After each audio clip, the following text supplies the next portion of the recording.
get so mad, there's no controlling me. My thoughts get so bad, I'm like, I might grab a bat, I don't know. My wrath, my blood boils over like, oh God, here goes. I lost all feeling from my head to my toes. You said some shit that I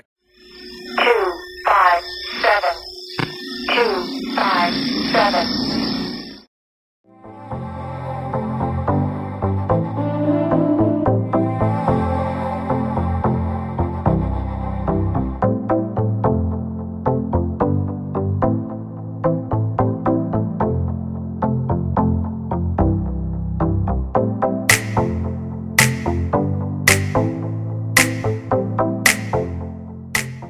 Halo guys, assalamualaikum warahmatullahi wabarakatuh. Kita balik lagi di channel ini.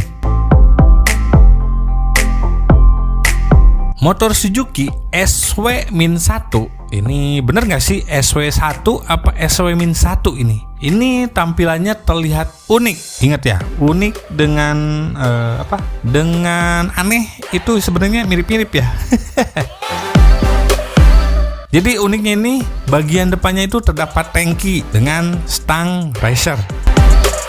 Pada bagian belakangnya itu membulat seperti Vespa atau Lambretta. Kurang unik gimana coba? Selain itu, yang menjadikan motor Suzuki SW1 ini tambah unik adalah fairingnya tuh. Seperti saya pada motor bebek. Seperti saya pada motor bebek guys. Fairingnya ini aduh. Suzuki tuh emang luar biasa ya. Nah, si motor Suzuki ini ya dengan tampilannya seperti itulah. Jadi ini tuh diperkenalkan pada tahun 1992 silam guys. Jadi ini motor lama ya. Cuman Suzuki kenapa ya? Ingat kemarin itu ngeluarin motor apa namanya teh Apeta ya, Suzuki Apeta kalau nggak salah. Yang ngeluarin Suzuki yang terbaru lah pokoknya yang itu yang bentuknya itu kayak keledai. Dan ternyata Suzuki itu emang dari dulu gitu membuat motor-motor yang dibilang buruk rupa sih kalau menurut gua, jujur aja. Si Suzuki ini berbasis yang ya dibilangnya mempunyai basis mesinnya itu 250 cc dari mesin GN250 yang diaplikasikan ke banyak motor Suzuki lainnya. Jadi mesin ini tuh udah banyak yang digunain lagi lah ke motor-motor Suzuki yang lain ya guys. Jadi si mesin ini tuh digunakannya tuh bukan hanya di SW1 aja. Jadi si mesin ini juga digunakan di GZ250, TU250 hingga yang paling terkenal si mesin GN250 ini dipakai di motor Suzuki 250 yang ada di Indonesia. Ini sama mesinnya. Jadi seperti itu. Mesinnya ini berkubikasi 250 cc dengan dayanya tuh hingga 20 dk dan torsinya 21 Nm plus dibekali sistem SOAC namun menggunakan 4 klep guys. Si motor ini juga menggunakan 2 silinder. Keren gak? Keren lah, daripada Suzuki GX250 ini masih 1 silinder. Ini yang ini. Nah, si motor ini juga mengadopsi teknologi Twin Swirl Combustion Chamber atau TSCC.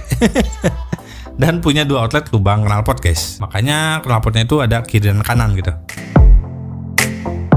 Nah, sistem penggeraknya juga nggak pakai rantai, tapi pakai panbel dengan ukuran ban depan dan belakangnya itu sama-sama dibilang ini aneh, nggak lazim pokoknya.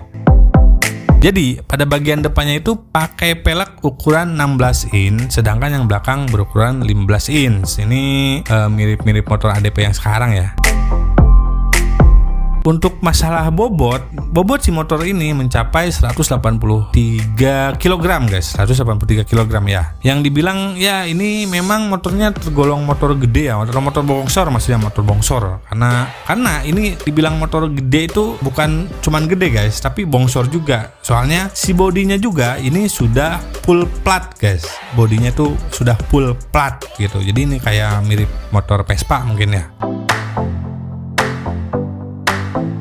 Nah, cuman masalahnya ketika motor ini menggunakan plat, otomatis bobotnya itu kan berat banget ya. Walaupun mesinnya ini motor mesin 250 cc, cuman harus kalian tahu performanya guys, larinya ini cuman mentok di angka 115 km per jam doang guys. 250 cc larinya cuma dapat 115 km doang ya. Coba bayangin deh. Gua nggak bisa ngebayangin sih.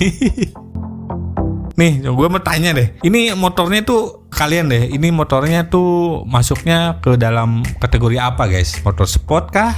Apa sebenarnya motor ini tuh genrenya apa gitu? Coba deh komen kalian. Genre motor ini apa gitu? Nah, jadi jika dilihat dari sisi auranya ya, aura motor ini tuh aura motor bebek sih sebenarnya. Bisa dilihat lah dari setengah bagian pannya ini kayak bebek sport sih, ya masih ada sport sih. Mesinnya ini tegak plus pakai air radiator, ada lampu depannya bulat, retro lah ya, yang bikin jadi mirip Honda C70.